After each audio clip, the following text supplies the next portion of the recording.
Ramayanam episode 8 Kumbhakarna మరియు ఇంద్రజిత్ పతనం. లంకలో మహాయుద్ధం జరుగుతుండగా రావణుడు నిరాశ చెందాడు. అతని బలమైన యోధులు ఒక్కొక్కరుగా పడిపోతున్నారు మరియు భయం నెమ్మదిగా అతని హృదయంలోకి ప్రవేశించింది. తన బాధలో రావణుడు గాఢమైన మాయానిద్రలో ఉన్న తన శక్తివంతమైన సోదరుడు కుంభకర్ణుడిని మేల్కొలపమని ఆదేశించాడు. కుంభకర్ణుడు మేల్కొన్నప్పుడు సీత అపహరణం మరియు లంక విధ్వంసం గురించి తెలుసుకున్నాడు. రావణుడి చర్యలు అన్యాయమని అతనికి తెలిసినప్పటికీ అతని సోదరుడి పట్ల అతని విధేయత అతణ్ణి యుద్ధభూమికి బంధించింది. బరువైన హృదయంతో కుంభకర్ణుడు యుద్ధంలోకి అడుగుపెట్టాడు. ప్రతి అడుగులోనూ భూమిని కదిలించాడు. యుద్ధభూమిలో కుంభకర్ణుడు వానర సైన్యంపై అపారమైన విధ్వంసం సృష్టించాడు. పర్వతాలు చిన్నాభిన్నమయ్యాయి.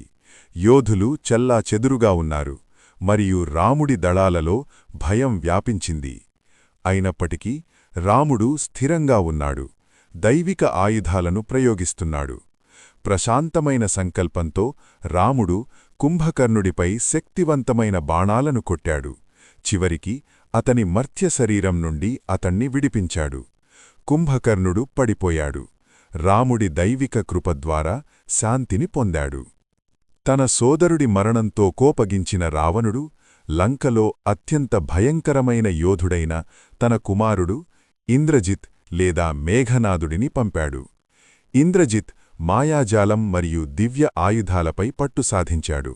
అతను అదృశ్యంగా పోరాడి శక్తివంతమైన నాగపాశంతో రామలక్ష్మణులను గాయపరిచాడు. దైవిక జోక్యం మరియు గరుడ సహాయం ద్వారా సోదరులు విముక్తి పొందారు.